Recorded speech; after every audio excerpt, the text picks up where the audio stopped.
Hello everyone. TN dead paper 2 சார்ந்த test batch announcement கொடுத்துருந்தோம். அது தொடர்ந்து பார்த்தீங்க அப்படின்னா ஒரு ஃப்ரீ இன்ட்ரடக்ஷன் டெஸ்ட் வந்து பிப்ரவரி 7ஆம் தேதி கண்டக்ட் பண்ணியிருந்தோம். ஓகே, ஸோ இதில் பர்டிகுலராக ஆர்ட்ஸ் மேஜருக்கு பார்த்தீங்கன்னா சோஷியலில் உள்ள ஒரு 50 கொஷின் நம்ம பார்க்க போகிறோம். இந்த டெஸ்ட்டுக்கான சிலபஸ் நம்ம வந்து 2023 அந்த இயரில் நடந்த கொஷின்ஸ் எல்லாத்தையுமே படிக்க சொல்லியிருந்தோம். ஓகேவா, நம்ம இப்போ பார்க்க போகிற இந்த 50 கொஷினும் பார்த்தீங்கன்னா 2023 நடந்த அந்த பர்டிகுலர் கொஷின்ஸ் தான் இருக்கும். ஓகே, சரி, இப்போ இதுக்கான கொஷின் அப்புறம் அதுக்கான ஆன்சர்ஸ் எல்லாத்தையும் ஒன் பை ஒன்னாக பார்க்கலாம். இது வீடியோ மூலமாக நீங்கள் என்ன தெரிஞ்சுக்கலாம்னா எப்படி கொஷின்ஸ் கேட்பாங்கங்கிற ஒரு கிளாரிட்டி வந்து உங்களுக்கு கிடைக்கும். ஓகே, சரி, கொஷின்ஸ் பார்க்கலாம். கஜினி மாமுதீன் படையெடுப்பிற்கு முக்கிய காரணம் யாது? கஜினி மாமுதீன் போது இந்தியாவினுடைய செல்வத்தை கொள்ளையடிக்கிறது தான் அவருடைய முக்கியமான ஒரு காரணமாக இருந்தது. ஓகேவா, அடுத்து பாருங்க, சரியானது எது? ஸோ இதில் இருக்கிறதுல இணை கொடுத்துருக்காங்க இல்லையா, இதில் வந்து எது சரியானது அப்படின்னு கேட்டிருக்காங்க. இதில் சரியானது வந்து பதேபூர் சிக்ரி. இது வந்து அக்பர் அப்படிங்கிறது வந்து கரெக்ட். ஸோ அவரால் கட்டப்பட்டது தான் இந்த பதேபூர் சிக்ரி. அடுத்தது பாருங்க, எது சரியான இணை அல்ல? எது வந்து தவறானது அப்படின்னு கேட்குறாங்க. ஓகேவா, சரியான இணை அல்லன்னும் போது டொமிங்கோ பயஸ் நுனிஸ் அப்படின்றவர் வந்து சீனா கிடையாது. ஓகேவா, ஸோ இதுதான் என்னது தவறானது. அடுத்தது பாருங்க, 4வது கொஷின். டேஷ் ஆட்சியில் மாமல்லபுரம் மாநகரம் என்று அழைக்கப்பட்ட ஒரு குழுவால் நிர்வகிக்கப்பட்டது அப்படின்னு கேட்டிருக்காங்க. ஓகேவா, ஸோ இப்போ யாருடைய ஆட்சி காலம் அப்படின் போது முதலாம் ராஜராஜன், ஆப்ஷன் சி. இவருடைய ஆட்சி காலத்துல தான் மாமல்லபுரம் மாநகரம் வந்து ஒரு மாநகரம் அப்படின்னு அழைக்கப்பட்ட ஒரு குழுவால நிர்வகிக்கப்பட்டது. ஓகேவா, சரி, அடுத்தது பார்க்கலாம். தவறானது எது? கீழே கொடுத்துருக்கிறதுல எது தவறானது அப்படின்னு பார்த்தீங்கன்னா ஆப்ஷன் டி, வெல்லஸ்லி. இவர் வந்து ஜமீன்தார் முறை அப்படிங்கிறது வந்து தவறு. ஸோ ஒவ்வொரு முறையும் யார் கொண்டு வந்தாங்க அப்படிங்கிறது தான். ஓகேவா, காரன் வாலிஸ் நிலையான நிலவரி திட்டம், தாமஸ் மன்றோ ரயத்துவாரி முறை, வில்லியம் பெண்டிங் மகள்வாரி முறை, இதெல்லாம் கரெக்டு. வெல்லஸ்லி வந்து ஜமீன்தாரி முறைங்கிறது தவறு. ஓகே, அடுத்தது பாருங்க, மாப்பிள்ளை என்பவர்கள் டேஷ். ஸோ இந்த யாரை வந்து மாப்பிள்ளை அப்படின்னு சொல்லி மீன் பண்றாங்க?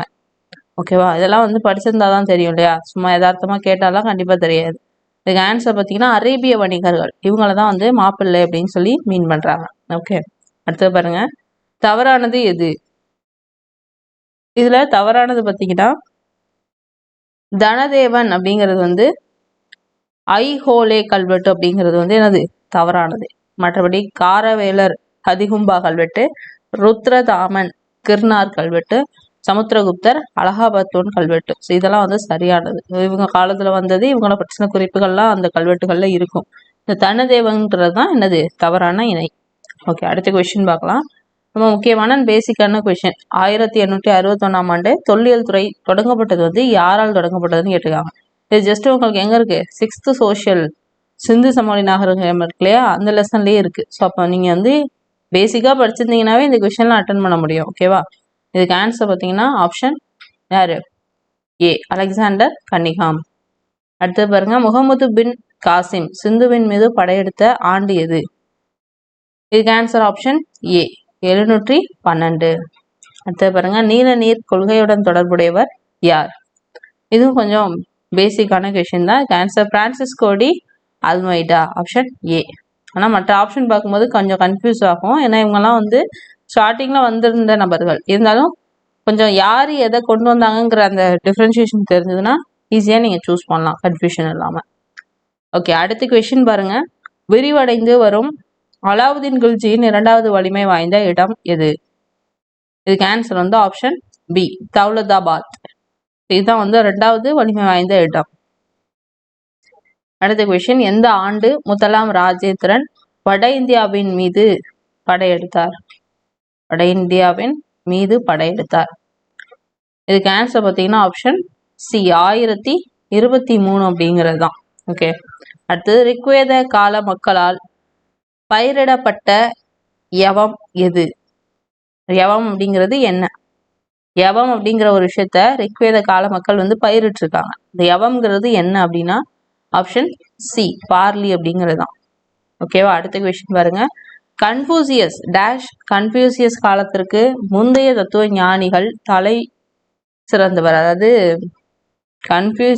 யாரு கன்ஃபியூசியஸ் காலத்திற்கு முன்னாடி இருந்த அந்த தத்துவ ஞானிகளை தலை சிறந்தவர். இவரை விட 53 வயது மூத்தவர் அப்படின்னு கொடுத்துருக்காங்க. ஸோ இது வந்து ஆப்ஷன் பார்த்தீங்கன்னா லாவோச்சே அப்படிங்கிறது தான். ஓகேவா, ஆப்ஷன் டி. அடுத்தது பாருங்க, இந்தியாவில் ஆங்கிலேய ஆட்சிக்கு அடித்தளமிட்டவர் ராபர்ட் கிளைவ். இந்தியாவில் ஆங்கில ஆட்சிக்கு அடித்தளமிட்டவர் யாரு? Robert Clive. அடுத்தது பாருங்க, தவறாக பொருந்தி உள்ளது எது? மாப்ளா கிளர்ச்சி கேரளா, பர்தோலி சத்தியாகிரகம் குஜராத், ஜம்ரான் சத்தியாகிரகம் பீகார், பாப்னா கழகம் மகாராஷ்டிரம். இதுல தவறா பொருந்தியுள்ளது பார்த்தீங்கன்னா ஆப்ஷன் டி, பாப்னா கழகம் மகாராஷ்டிரம் அப்படிங்கிறது தான். ஓகேவா, அடுத்த கொஸ்டின். 1665ஆம் ஆண்டு புரந்தர் உடன்படிக்கை இவர்களுக்கு இடையே நடைபெற்றது. யார் ரெண்டு பேருக்கு இடையில 1665ஆம் ஆண்டு இந்த புரந்தர் உடன்படிக்கையானது நிகழ்ந்தது அப்படின்னு கேட்டிருக்காங்க. ஓகேவா, ஆப்ஷன் பார்த்தீங்கன்னா ஃபர்ஸ்ட் இருக்கக்கூடிய ஏ தான், சிவாஜி ஜெய்சிங். இவங்க ரெண்டு பேருக்கு இடையில தான் என்ன பண்ணியிருக்கோம், இந்த புரந்தர் உடன்படிக்கை நடந்திருக்கும். ஓகே, அடுத்து பாருங்க, இது மராத்தியர்கள் பேஸ் பண்ண கொஷின். ஓகேவா, அந்த டாபிக் படிச்சிருந்தீங்கன்னா பேசிக்காவே இந்த கொஷின் கவர் ஆயிடும். சரி, அடுத்தது பாருங்க, டேஷ் கிபி மாலவத்தை சேர்ந்த யசோதர்மன் மூலமாக ஹன் இனத்தவர்களது ஆட்சி இந்தியாவில் முடிவுக்கு வந்தது. அது எந்த வருடம்? கிபி மாலவத்தை சேர்ந்த யசோதர்மன் மூலமாக ஹன் இனத்தவர்களது ஆட்சி முடிவுக்கு வந்ததுன்னா ஆப்ஷன் டி, 528. கிபி 528 தான் என்னது, இந்த ஹன் இனத்தவர்களுடைய ஆட்சி இந்தியாவில் முடிவுக்கு வந்தது. அடுத்தது பாருங்க, மறுமலர்ச்சிக்கான பிறப்பிடம் எது? இத்தாலி. ஓகேவா, ஆப்ஷன் சி, இத்தாலி தான். அடுத்த கொஸ்டின்,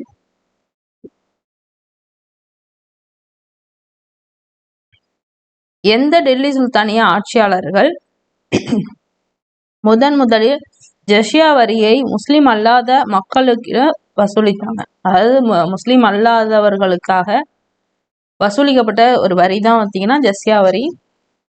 இது வந்து எந்த டெல்லி சுல்தானிய ஆட்சி காலத்துல முதல்ல வசூலிக்கப்பட்டது அப்படின்னா குத்துபுதீன் ஐபக். ஓகேவா, குத்துபுதீன் ஐபக், ஆப்ஷன் பி.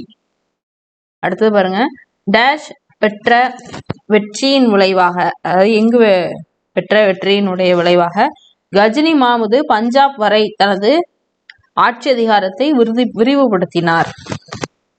இப்ப கஜினி ரிலேட்டடா உங்களுக்கு இப்ப 2 கொஸ்டின் வந்துருச்சு இல்லையா? ஒரு பர்டிகுலர் இயர்ஸ்ல கேட்ட அந்த கொஸ்டின்ஸ்ல இருந்தே உங்களுக்கு வந்து இந்த சில கொஸ்டின்ஸ், சில ஆட்களை பத்தின கொஸ்டின்ஸ் வந்து ரிப்பீட் ஆகிறத தெரிஞ்சுக்க முடியுது. ஓகேவா, ஸோ அதுக்காக தான் ஆக்சுவலா இந்த போர்ஷன் கொடுத்ததே. ஸோ இப்போ இதுல இருந்து நீங்க வந்து எந்தெந்த போர்ஷன்லாம் இன்னும் நல்லா படிக்கணும் அப்படிங்கிற ஒரு கிளாரிட்டி வந்து கண்டிப்பா எடுத்துக்க முடியும். ஓகே, சரி, இதுக்கு ஆன்சர் பாருங்க. இதுக்கு ஆன்சர் வந்து ஆப்ஷன் பி, வைஹிந்த் அப்படிங்கிறது தான். ஆப்ஷன் பி, வைஹிந்த். ஓகேவா, அடுத்தது, எந்த சான்று முதன்மை சான்றுகளோடு தொடர்பு இல்லாதது அப்படின்னு கேக்குறாங்க. ஓகே, எந்த சான்று முதன்மை சான்றுகளோடு தொடர்பு இல்லாதது? வாழ்க்கை வரலாறுகள், இதுதான் முதன்மை சான்றுகளோடு தொடர்பு இல்லாதது. அடுத்தது பாருங்க, ஹசன் பாமன் ஷா தனது தலைநகரை எங்கு மாற்றினார்?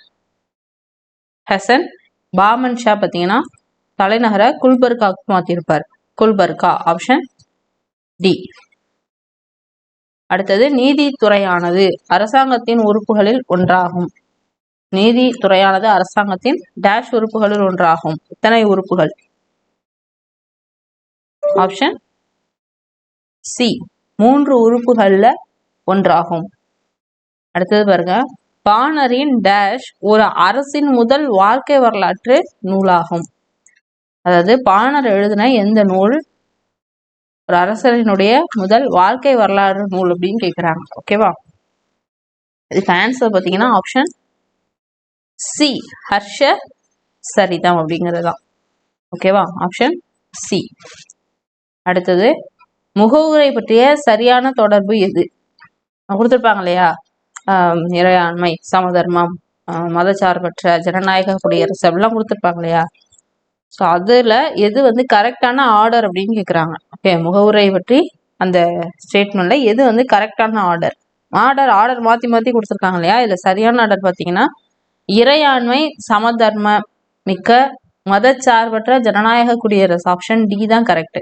இந்த இடத்துல சமய சார்பற்ற அப்படின்னு இருக்கலாம், மதச்சார்பற்ற அப்படின்னு இருக்கலாம். ஓகேவா? அந்த இடத்துல ஜனநாயகம்னு இருக்கலாம், மக்களாட்சி அப்படின்னு இருக்கலாம். இந்த வார்த்தை எப்படி மாறி இருந்தாலும் பரவாயில்ல, ஆனால் இதுதான் கரெக்டான ஆர்டர். ஓகேவா? இப்போ இந்த இடத்துல இறையாண்மை மிக்க சமதர்மம் உடைய இந்த மதச்சார்பற்ற மக்களாட்சி குடியரசு அப்படின்னு வரலாம். ஓகேவா? ஜனநாயகம் மக்களாட்சி ரெண்டும் ஒண்ணுதான். ஸோ அந்த மாதிரி வார்த்தையை பார்த்துங்க. இந்த ஆர்டர் தான் ரொம்ப முக்கியம். ஓகே, கொஞ்சம் ட்விஸ்ட் பண்ணி கேட்குற கொஷின் இதெல்லாம். ஏன்னா நீங்கள் ஆர்டரை மாற்றிட்டீங்கன்னா அந்த கொஷின் தப்பாயிடும் இல்லையா? சரி, அடுத்தது பாருங்க. இந்திய அரசியல் அமைப்பு நிர்ணய சபையினுடைய வரைவு குழுவின் தலைவர் யார்? இந்திய அரசியலமைப்பு குழுல மொத்தம் வரைவு குழு பார்த்தீங்கன்னா நிறைய குழுக்கள் இருக்கும். அதில் இந்த வரைவு குழு ரொம்ப முக்கியமான குழு, டிராஃப்ட் கமிட்டின்னு சொல்லுவோம். இதனுடைய தலைவர் யாரு? Ambedkar, option A. அடுத்த கொஷின். புதுடெல்லியில் உள்ள இந்திய வெளிநாட்டு சேவை பயிற்சி நிறுவனம் எந்த ஆண்டு தொடங்கப்பட்டது? இதுக்கு ஆன்சர் ஆப்ஷன் டி, 1986. அடுத்த கொஷின். 1995 4வது உலக மகளிர் மாநாடு நடைபெற்ற இடம் எங்க? 4வது உலக மகளிர் மாநாடு நடைபெற்றது அப்படின்னா பெய்ஜிங், ஆப்ஷன் ஏ. அடுத்தது, மத்திய ஆயுத காவல் படைகள் எந்த அமைச்சகத்தின் கீழ் செயல்படுகின்றன? ஓகேவா? மத்திய ஆயுத காவல் படைகள், மத்திய ஆயுத காவல் படை எந்த அமைச்சகத்தின் கீழே வருது அப்படின்னா ஆப்ஷன் பாதுகாப்புத்துறை கிடையாது, உள்துறை அமைச்சகம், option B. Option B. Okay, அடுத்த கொஸ்டின் பாருங்க. அச்சு இயந்திரம், பிரிண்டிங் மிஷின் இருக்கு இல்லையா, அந்த அச்சு இயந்திரத்தை கண்டுபிடிச்சது யாரு? ரொம்ப முக்கியமான கொஸ்டின். யாரு? Option D, Johannes Gutenberg.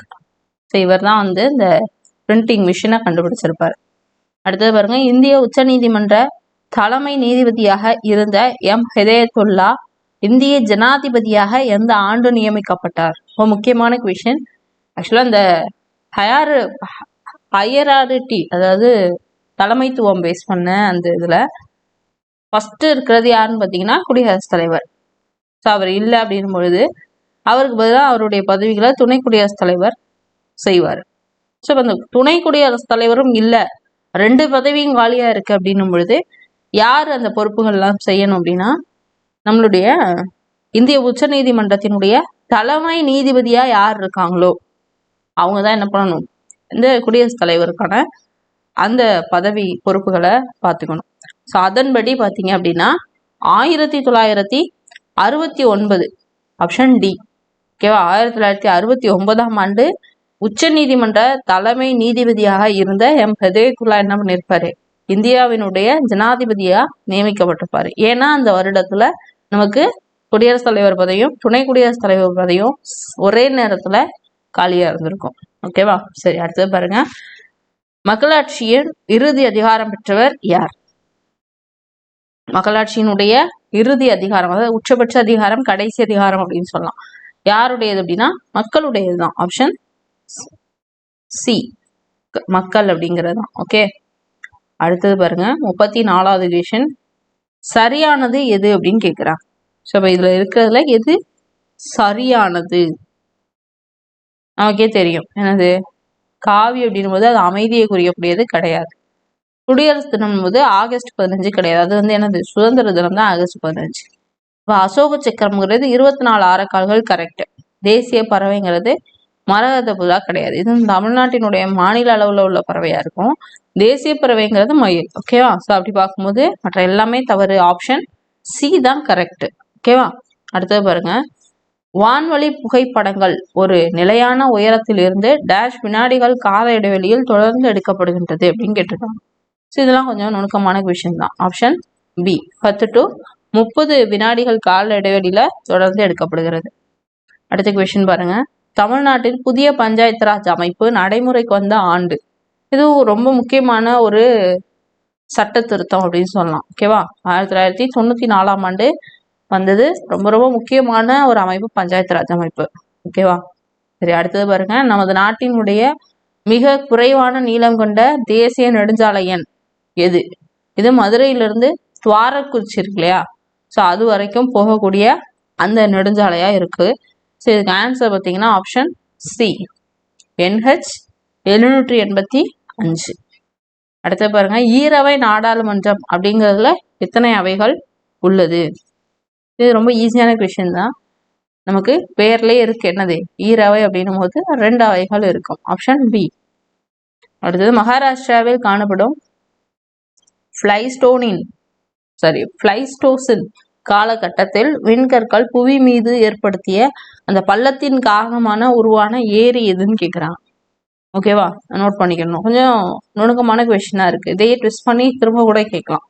சரியா, எங்க காணப்படுதுன்னு கேட்கலாம், இல்ல எந்த காலகட்டத்துலன்னு கேட்கலாம், இல்ல எது ஏற்படுத்தியதன் காரணமாக ஏற்படுத அந்த பள்ளம் அப்படின்னு கேட்கலாம். அப்ப விண்கற்கள், மகாராஷ்டிரா, பிளைஸ்டோசின் அப்படிங்கிறதெல்லாம் நோட் பண்ணிக்கணும். ஓகேவா, சரி. இது அந்த ஏரி பார்த்தீங்கன்னா லோனார் ஏரி. ஆப்ஷன் பி, லோனார் ஏரி. அடுத்த கொஸ்டின் பாருங்க, அடிப்படை உரிமையிலிருந்து சொத்துரிமை எந்த ஆண்டு நீக்கப்பட்டது? பார்த்தீங்கன்னா 44வது சட்ட திருத்தத்துல தான் என்ன இருக்கும், அந்த சொத்துரிமையை வந்து நீக்கியிருப்பாங்க. ஸோ ரொம்ப முக்கியமான ஒரு சட்ட திருத்தம்னு பார்த்தீங்கன்னா 42வது அமெண்ட்மெண்ட் தான். அதுக்கு அடுத்து இந்த 44வது அமெண்ட்மெண்ட்ல 1978ஆம் ஆண்டு சொத்துரிமையை நீக்கியிருப்பாங்க. ஓகேவா, அடுத்த கொஸ்டின் பாருங்க, ஜப்பான் பாராளுமன்றம் வந்து எப்படி அழைக்கப்படுது? ஒவ்வொரு நாட்டினுடைய அந்த பாராளுமன்றத்துக்கு ஒவ்வொரு பெயர் இருக்கும். ஓகேவா, அதன்படி ஜப்பான் நாட்டினுடைய பாராளுமன்றம் பார்த்தீங்கன்னா டயட் என்று அழைக்கப்படுகிறது. இதுக்கு ஜப்பான்ல உள்ளவங்கலாம் டயட்ல இருப்பாங்க அப்படிங்கிற மாதிரி கூட நீங்க ஞாபகம் வச்சுக்கலாம். சும்மா ஒரு ஹிண்ட் ரெலவெண்ட் பண்ணி படிச்சீங்கன்னா ஈஸியா மறக்காது, ஞாபகத்துல இருக்கும். ஓகேவா, சரி. அடுத்த கொஸ்டின் பாருங்க, இந்திய மக்கள் தொகை கணக்கெடுப்பில் இடப்பெயர்வு எத்தனை வகையில் கணக்கிடப்படுகிறது? மக்கள் தொகை கணக்கெடுப்பது அதனுடைய இடப்பெயர்வு பார்த்தீங்கன்னா 2 வகையில என்ன பண்ணுது, கணக்கிடப்படுது. எதிர்கட்சி தலைவருக்கு வழங்கப்படக்கூடிய அந்தஸ்து எது? எதிர்கட்சி தலைவருக்கு வழங்கப்படக்கூடிய அந்தஸ்து பார்த்தீங்கன்னா ஆப்ஷன் சி, கேபினெட் அமைச்சர். ஓகே, அடுத்தது பாருங்க, பொருளாதார முன்னேற்றம் பற்றி இலக்கணம் தந்தவர் யார்? Option B, Michael P Todaro. ஓகேவா, வருடத்தின் சில காலங்களில் மட்டுமே நிலவும் வேலையின்மை எவ்வாறு அழைக்கிறோம்? சில காலங்களுக்கு மட்டும் நிகழக்கூடிய வேலையின்மை பார்த்தீங்கன்னா பருவகால வேலையின்மை. Option B. அடுத்த கொஸ்டின், வரி ஏய்ப்பு செய்வதால் டேஷ் சிறை தண்டனை விதிக்கப்படும்? எத்தனை ஆண்டுகள் அப்படிங்கும் போது 5 ஆண்டுகள் சிறை தண்டனை விதிக்கப்படும்.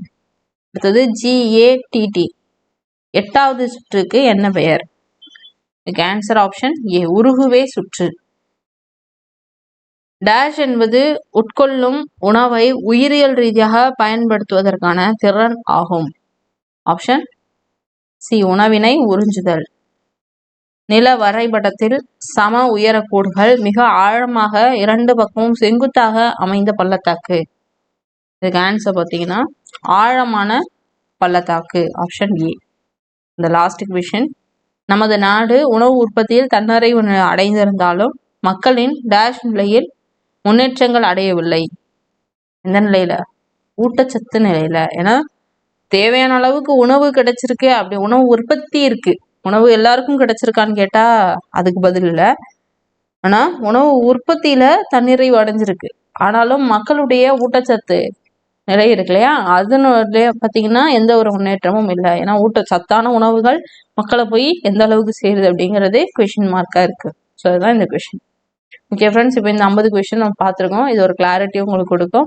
அண்ட் இது நம்மளுடைய டெஸ்ட் பேட்ச், அதில் நீங்கள் ஜாயின் பண்ணணும்னு விருப்பப்பட்டீங்க அப்படின்னா கண்டிப்பாக ஒரு வீக்கு படிக்கிறதுக்கு அந்த போர்ஷன்ஸ் ஃபுல்லாக நீங்கள் கவர் பண்ணிட்டீங்கன்னா அந்த வீக்குக்கான டெஸ்ட்டை அட்டன் பண்ணலாம். ஸோ அந்த சப்போஸ் அந்த 1 வீக்கில் நீங்கள் அந்த போர்ஷன் கவர் பண்ண முடியல அப்படின்னா கண்டிப்பாக உங்களால் அந்த கொஷின்ஸ் வந்து கிளியர் பண்ண முடியாது. ஏன்னா அந்த போர்ஷன்ஸ்லேருந்து அந்த கொஷின் கேட்போம்.